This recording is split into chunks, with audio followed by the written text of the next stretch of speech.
I remember when I was a freshman in college that I heard one of the professors make this comment. He said, "A man with an experience is never at the mercy of a man with an argument." And I was impressed by that, although I really didn't think deeply about it. And I thought back on that statement many, many times thereafter and gradually came to the realization that the statement really isn't all that sound. Because even if we have an experience that is powerful and life-transforming, that experience is still open to interpretation and to evaluation and to analysis. And it's possible for any one of us to have a profound experience that we misunderstand profoundly. And of course, the most significant experience that I ever had in my life was the personal experience of my conversion to Christianity. My conversion to Christianity was one of those Damascus Road affairs, where it was sudden, it was dramatic, and in a sense catastrophic. Not catastrophic in the negative sense, but catastrophic in the sense that it created a massive upheaval in my life. And I was so excited about my conversion to Christ that I went immediately and told every friend of mine, in fact, every person that I met. If I was riding a bus, I would talk to the person that was sitting next to me, because I couldn't imagine why anybody in the world wouldn't be thrilled to hear about this exciting thing that I had discovered in my life. I really felt like a person who had discovered the pearl of great price and thought that everyone had an equal admiration for that sort of jewelry as I had recently acquired. But I soon discovered that in fact that was not the case. And people, in many cases, simply didn't believe what I was saying, and others found it necessary to explain for me my experience. They would criticize it, they would analyze it, they would deny it. And the argument that I heard, I think, more often than any argument was this. They said, "R.C., don't you see what has happened to you? What has happened to you is that you have come to religion because you needed some kind of crutch to assist you through life. You needed what Karl Marx had called the opiate for the masses, some kind of bromide that would make the difficulties of your existence more bearable. And so, out of some deep-rooted psychological need of one kind or another, you have entered into this religious experience." And they said, "Don't you realize that what you've done is that you've allowed fantasy to replace reality? That you have experienced a common error of the creative imagination of human intelligence that the psychologists call wish projection. Because you want to believe in God, because you want to believe that there's someone out there who will cleanse you of your sense of guilt that has tormented you, who will deliver you from the fear of death, who will promise you significance and meaning in your life and all of these things, that you have projected that wish into a reality and have now, therefore, taken up the crutch of religion." I found that one of the most disturbing and troubling questions that I had to grapple with as a young Christian, because I knew that there was an element of truth contained, to a point at least, in the inquiry. I couldn't deny that I wanted my faith to be true.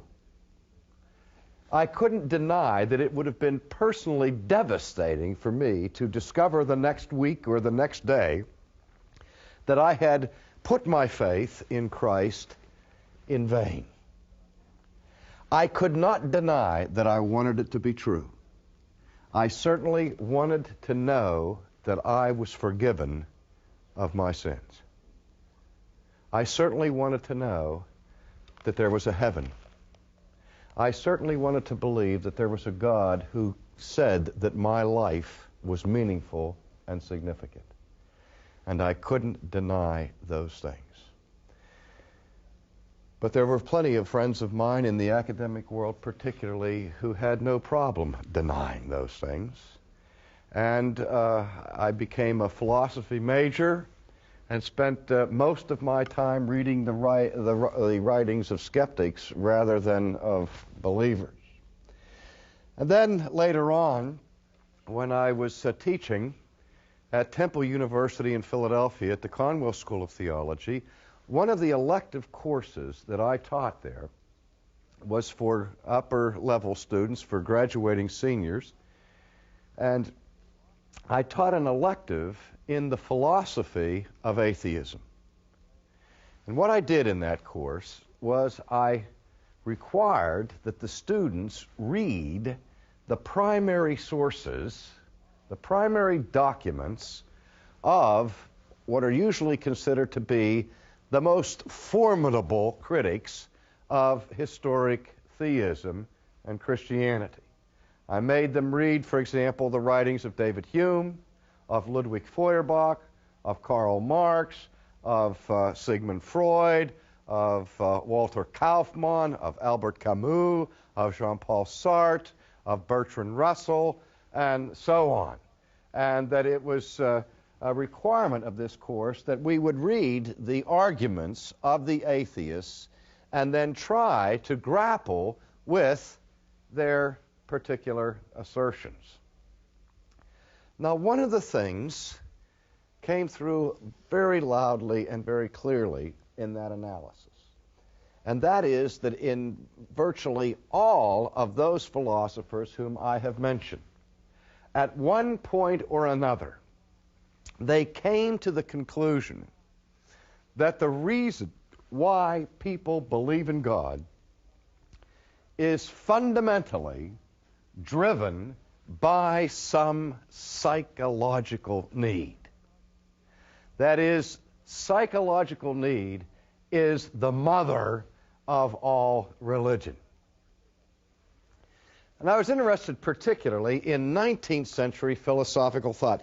The 18th century had witnessed the what was called in Germany the Aufklärung, the Enlightenment, and one of the main precepts of the European Enlightenment was the principle espoused by the French encyclopedists, who said that now with our advances in modern science, the God hypothesis is no longer a necessary hypothesis to explain the origin of the cosmos or the beginnings of human life. Now we can look to other natural causes to explain the universe without appealing to primitive forms of religion as a basis for reality. By the middle of the 19th century, the climate of philosophical skepticism was such that in the main, philosophers were not debating the question, does God exist? It was tacitly assumed by most of them as a foregone conclusion that God does not exist. And so the question most of the able atheists of the 19th century were addressing was this question: since there is no God, why is it that man seems to be incurably homo religiosus? Everywhere we go, whatever culture we examine, we find evidence and manifestation of some form of religious expression, and religious belief that is deeply rooted in the culture. And it's not something that is limited to or contained within the confines of primitive, ignorant people. We find people profoundly intelligent who are as vehement in their affirmation of the existence of God as the atheists were in their denial. And they said, how can we account for that? Now, let me just pause for a second and see what was already appearing as the beginning of a philosophy of phenomenology. The question was not one of metaphysics, is there a God? We can't get up and climb up and beyond the realm of physics and penetrate those questions. What we need to know is, in the arena we can investigate this world. Not only can we investigate the forces of physics in this world and of chemistry and of biology, we can also examine anthropology. We can examine people. And one of the things we can do is that we can see that people here, one of the phenomenon that we see is that they tend to be religious. So we ask, why? We need to account for it. Just as a scientist in his laboratory has to give some kind of sufficient or efficient causal explanation for the data that he examines, so these historians of thought were trying to come up with a causal explanation for the advent of religion. And ladies and gentlemen, virtually every one of these people came up with some explanation rooted and grounded in psychology. Feuerbach, he noticed, for example, that no matter what culture he examined, the cultural expressions of their religion tended to depict gods that looked like mirror images of the people themselves. That if they went to an Aborigine native in Australia, their deity looked like an Australian Aborigine rode around in a canoe. If they went to an outpost in Alaska, they would find that their deity was described to look like an Eskimo. And it seems that the people began to create God in their own image, rather than understand themselves being created in God's image. And so Feuerbach said, all that God is, in our concept, is a projection of human characteristics elevated to the super or to the nth degree, sort of as a cosmic Superman. We understand power as a human trait. We just absolutize that, and we say God is omnipotent, all-powerful. We understand that human beings are capable of knowledge. They have science. We raise that to the nth degree and say God is a being who is omniscient. He has all knowledge, and so on. Karl Marx, as you well know, sought an economic explanation for the advent of religion. He said that the history of mankind is basically the history of the conflict of economic clashes between economic groups and so on. And he says in any world, in any society, those who control the wealth will always be in a minority, and the poor will always be in a majority. And the problem that the wealthy have is simple. How are we going to control the masses? How are we going to stop the masses from rising up in rebellion, attacking us, and taking the wealth and distributing it equally among themselves? And Marx says the twofold way that the wealthy control the masses are these. On the one hand, the wealthy control the legislation, so that Lady Justice removes her blindfold, according to Marx, and the law begins to reflect the vested interests of the ruling classes. The law will discriminate against certain groups who are not in power. He said that will happen. He said, but the most important tool that the owner has to control the slave, that the rich have to control the poor, is the tool of religion. Because what religion does is that it promises to the poor a better life in heaven, on the other side of the Jordan. If they be good slaves now and behave themselves on the plantation, then someday, by and by, swing down sweet chariot, however that goes, and they're going to get carried away home to the other side of Jordan, and everything's going to be great. But in the meantime, they have to be humble, and they have to work, and they have to mind their own business, and they have to behave themselves, while the rich man enjoys all of the wealth here and now. So you put them to sleep with drugs of religion. That's the theory. Freud, of course, had more than one explanation, but his basic explanation was that man is afraid of nature because we're vulnerable to nature.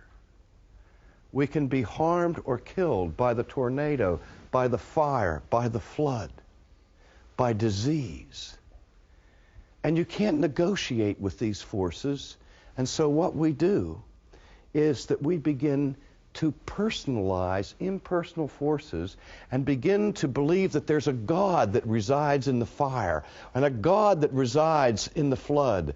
And we have a God for this and a God for that. And if we pray to those gods, appease those gods, give homage to those gods, maybe they will treat us kindly and remove the threat of nature from us. Now, again, I don't have time in this brief period to canvass the basic theses here of these different philosophers. But the rudimentary principle is religion is the invention that comes out of some deep-rooted psychological need. I don't need to labor that anymore, do I? I think we've all heard it enough. Now, I want to say this in response. When somebody is accused of a crime in our criminal justice system, it is the task of the prosecution to prove the charges against the accused. And part of the procedure in police work and so on is to discover motive, means, and opportunity. If a person can establish that they had no possible opportunity or no possible means to commit the crime, it's very difficult to prove the crime against them, isn't it? But just because we prove that somebody has the motive, the means, and the opportunity to commit a crime does not mean that the person is guilty. We may be able to show, for example, if one person is murdered, we may be able to find 50 different people that had a motive to kill that person, had the opportunity to kill that person, and had the wherewithal to do it. You need more than that to convict of the crime. I hope we understand that.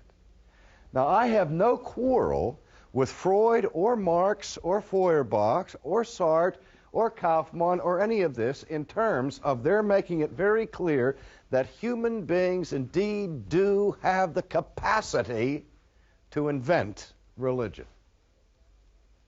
I think we have to admit that freely. We have brains, we have the ability to project ideas, we have the ability to project wishes, we have the ability to be engaged in fantasy. We know that.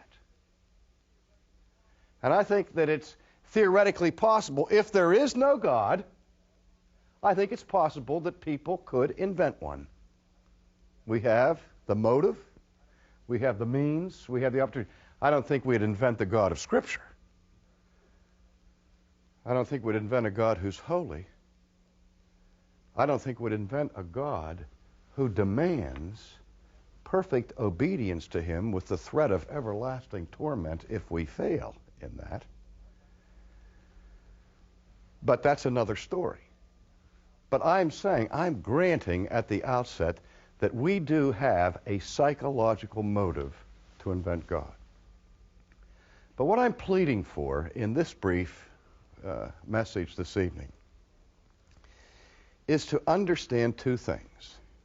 That just because man has the ability to invent God does not mean that that's how the idea of God came about. It's also more than possible that the reason why the world is incurably religious is because there is a God who has so clearly and manifestly demonstrated his existence to mankind that knowledge of him is virtually inescapable. That's another alternative explanation. But more important to the point right now is that we have to say to our atheist friends, hold the phone a minute. I'm willing to grant to you that I have a vested interest in believing in God. Are you willing to grant to me that there are also powerful psychological motives that many people have to deny the existence of God? That the worst news that some people I know could ever discover is that there's a God who will hold them accountable for their lives. Because if there is a bias, the bias can be in the other direction. There's a strong reason why I wouldn't want God to exist, namely that if I have sinned, if God exists, then I understand that I am guilty before him and that I am going to be held ultimately accountable.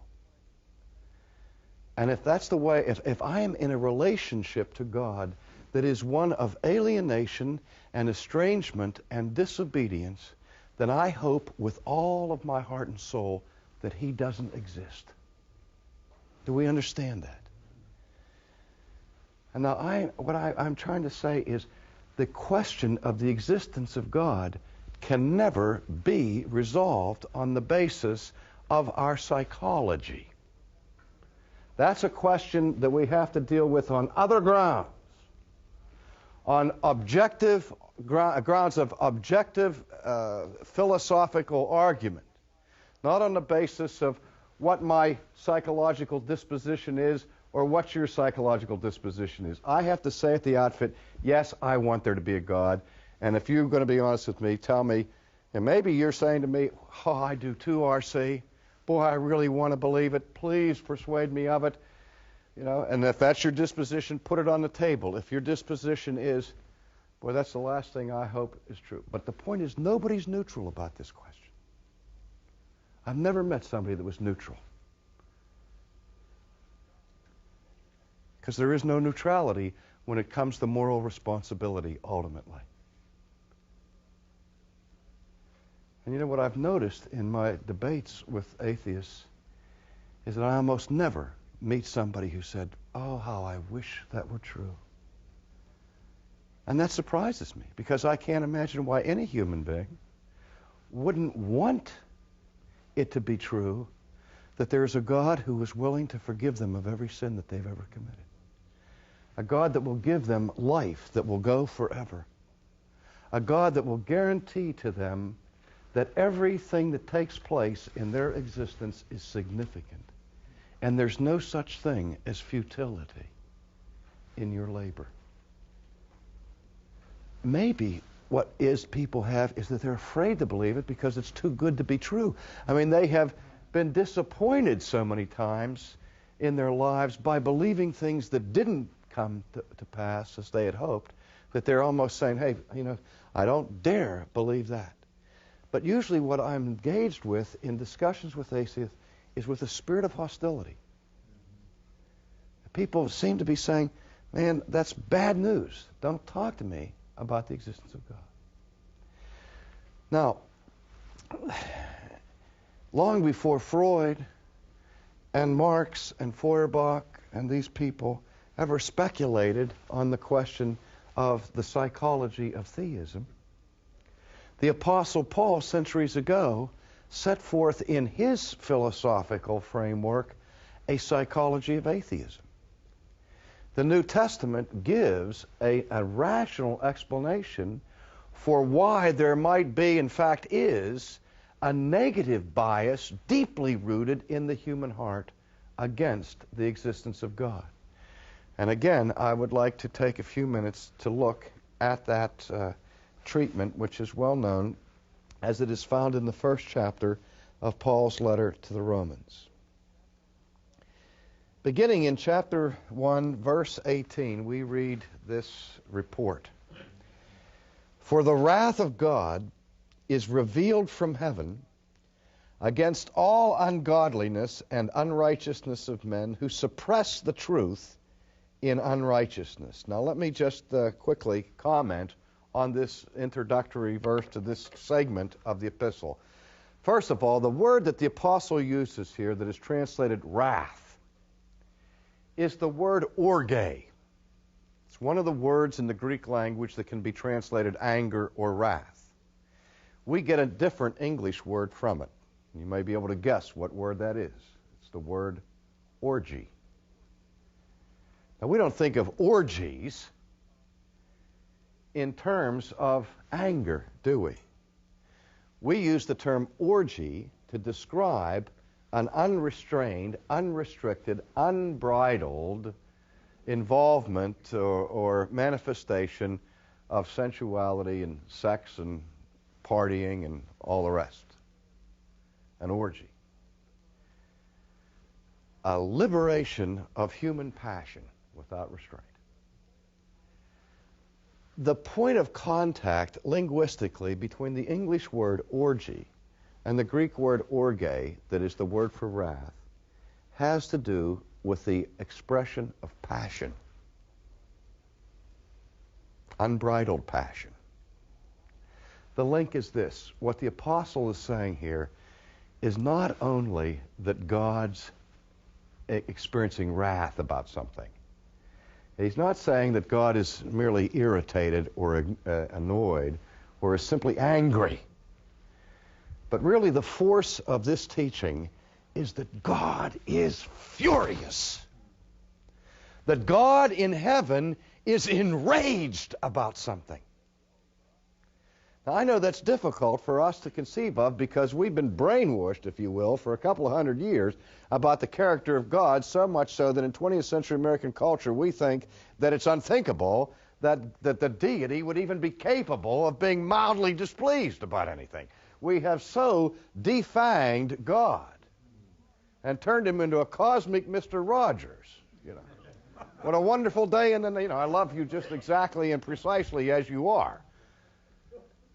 But the God of Scripture is a God who's capable of being angry when human beings violate other human beings. And when human beings trample truth. And when human beings desecrate that which is holy. God is angry. And so Paul begins this, and incidentally, Paul is beginning this epistle, which is his monumental work, his magnum opus, on the grace of God. If you read the rest of the epistle. But basically what the apostle is trying to do is show here that you can't understand grace as grace until you understand, first of all, the reality of God's wrath.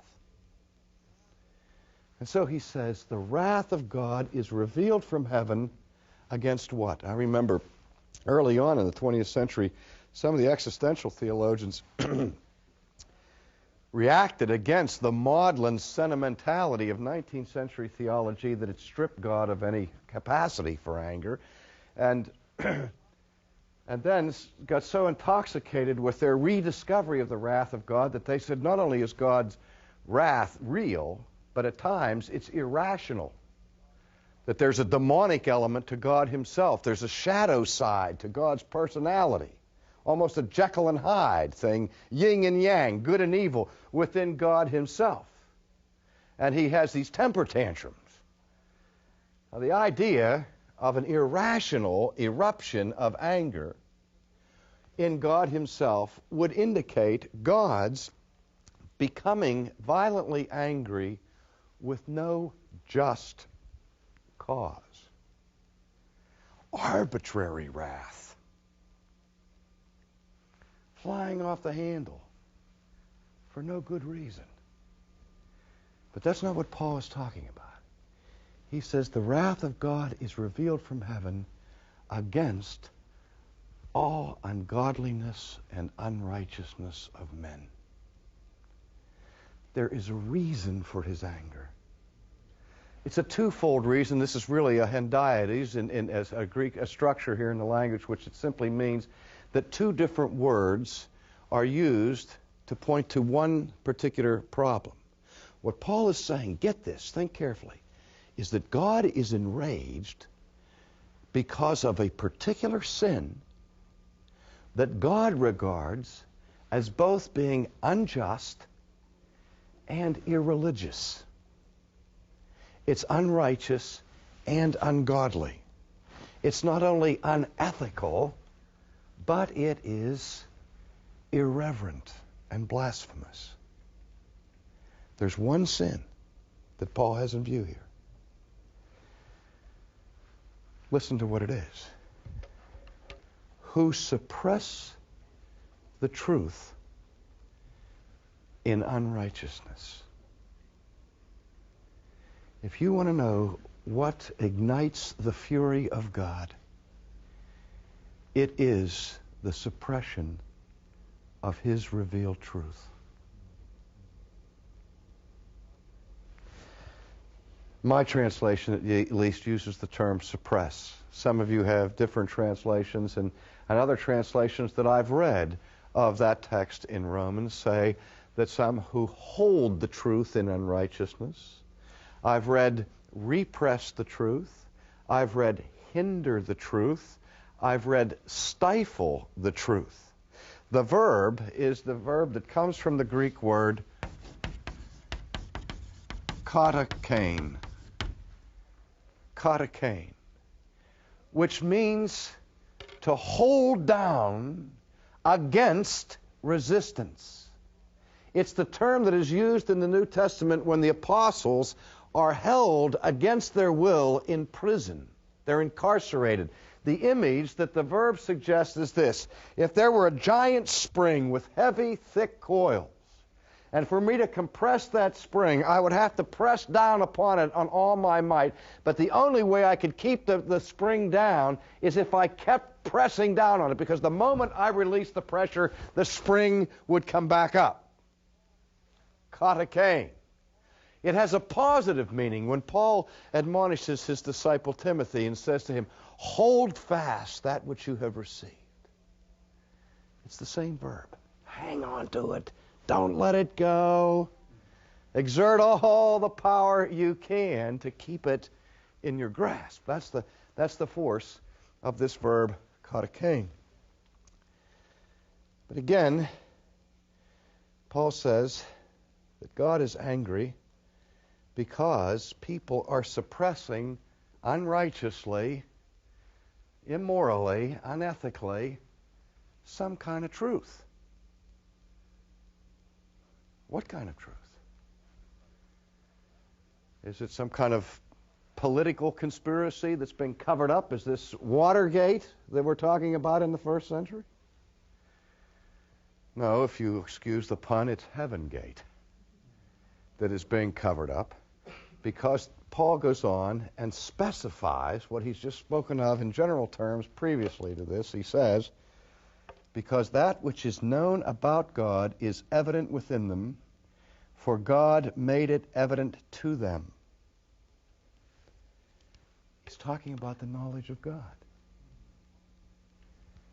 What the apostle is saying is that God is angry because human beings are suppressing a knowledge of God. A knowledge that God himself has revealed to the world. And what he says here, again, in verse 19, because that which is known about God is evident within them, for God made it evident to them. And I want us to understand here that the word that is translated in my version by the English word evident is the word phaneros, which in Latin is the word manifestum.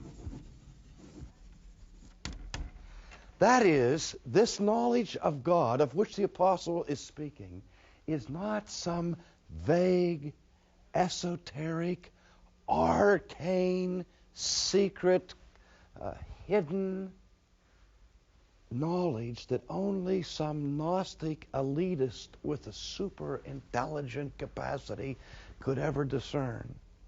But rather it is the knowledge of God Himself that is manifest, that is clear,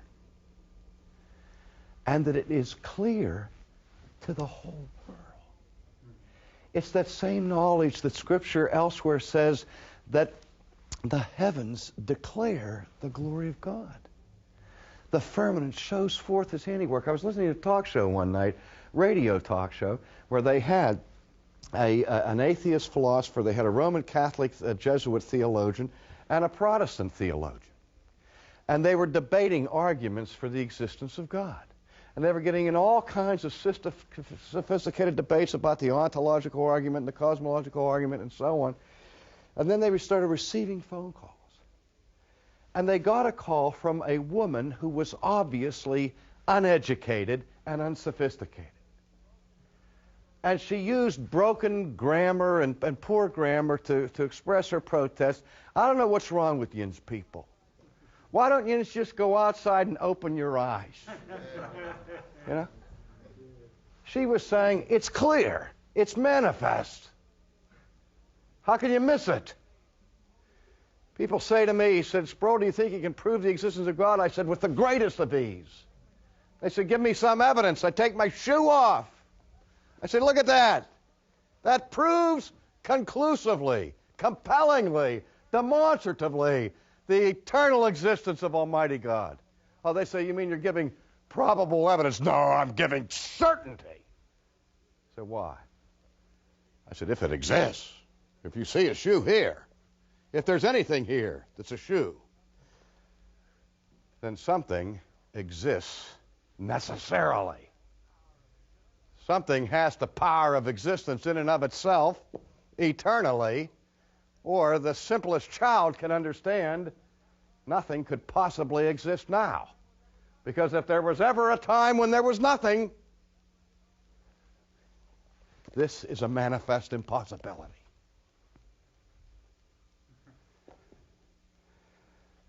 And if anything exists, something has to have the power of being in it. What could be more simple? If it doesn't have the power of being in itself, then nothing could be. See?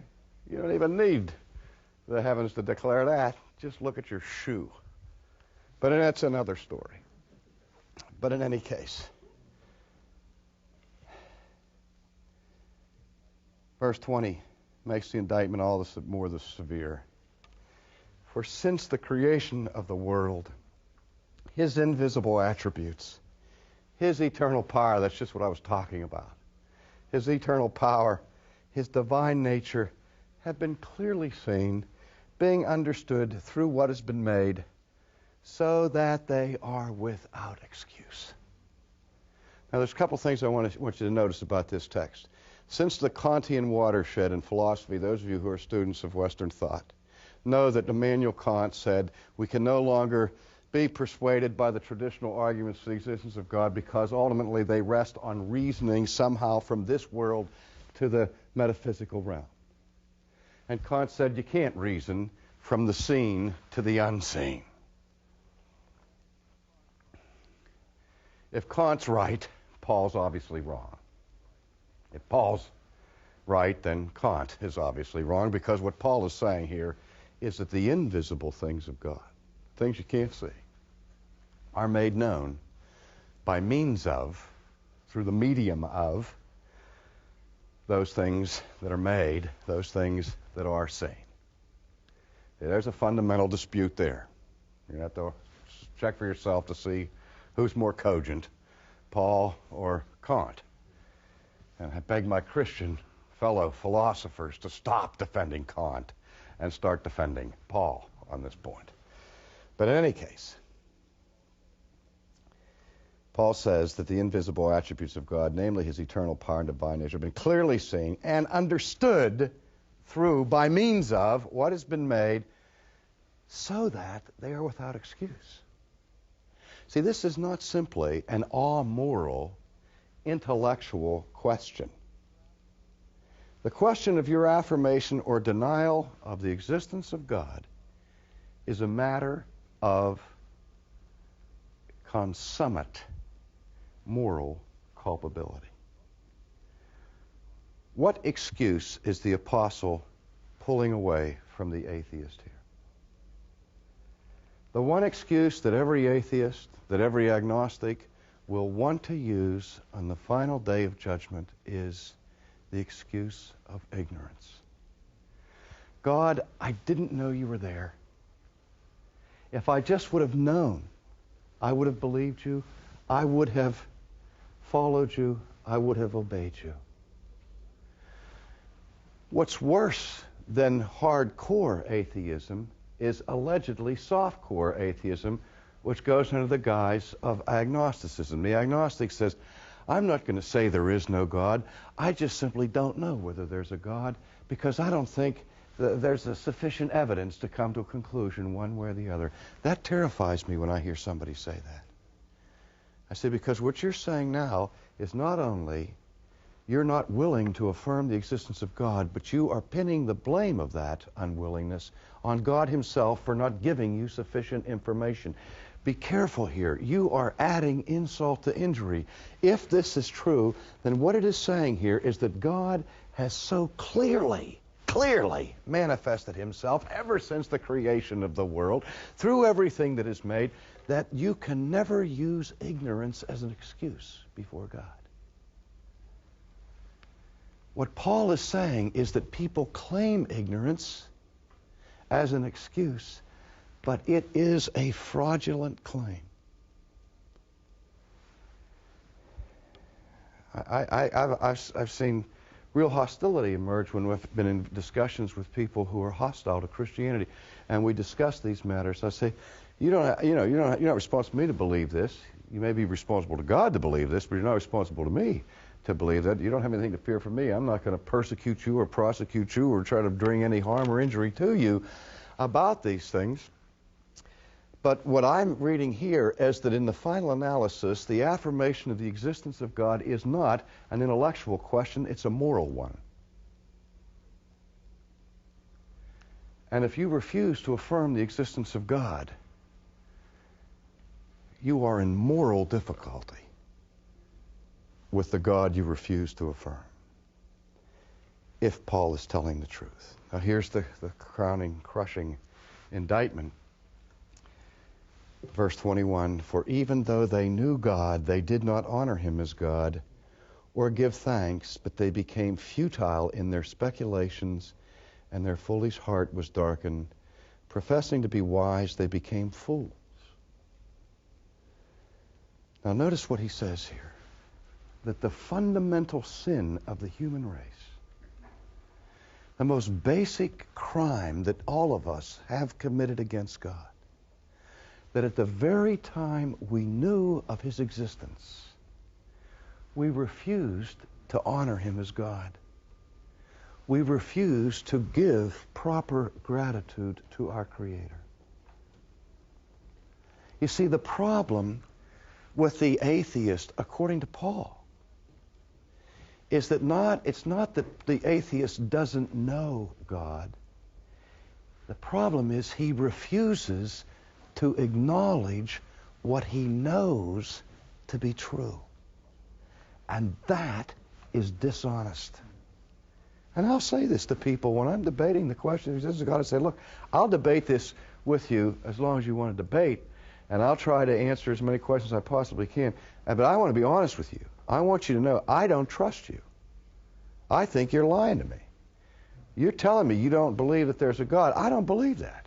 I think you know very well there's a God. And you're trying as hard as you can to escape that knowledge. That's what I say to them. And it makes them furious in most cases. But I mean, I have to say that because that's what the New Testament declares. Paul's not pulling any punches here. And he goes on to say, and here's where the psychology comes in.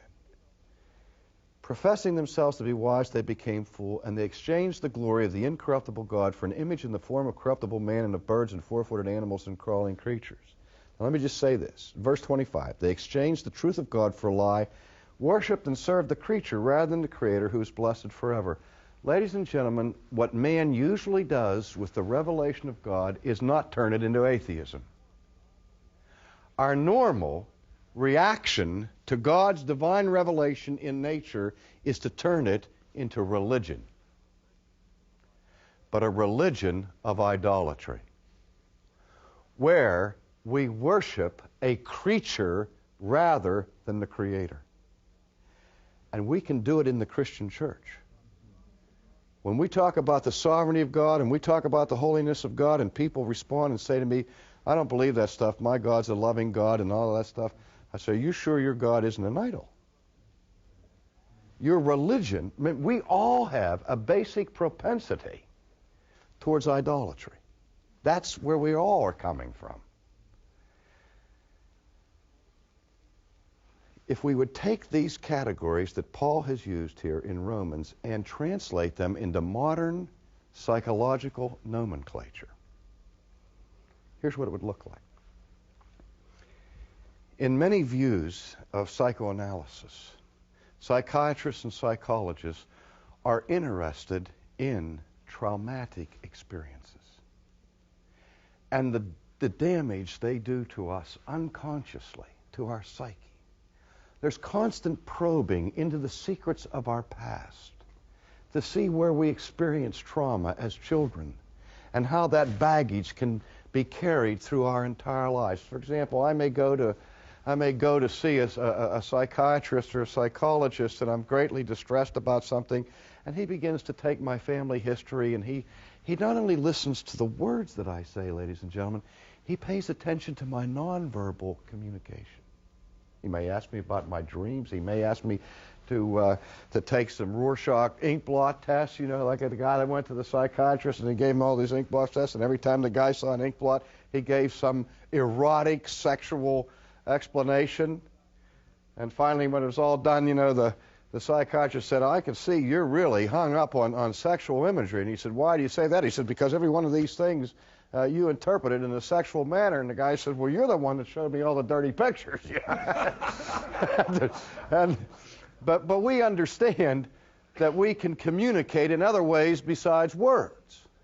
And if that psychiatrist is taking my history and he says, how do you get along with your mother? And I say, Mother? I always got along great with Mother. My mother and I were terrific. I love Mother with all of my heart. And every time I say Mother, I do that. He's reading my body language as saying something exactly the opposite from my words. And the idea with repression is this: that I have a tendency as a human being, if I have a scary experience, an unpleasant experience, a traumatic experience,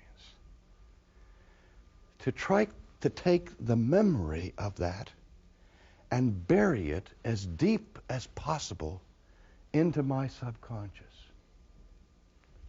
But what modern psychiatry understands is that no matter how much I seek to hold it down, to hinder it, to incarcerate it, to suppress it, or to repress it, that repressed knowledge does not annihilate the memory.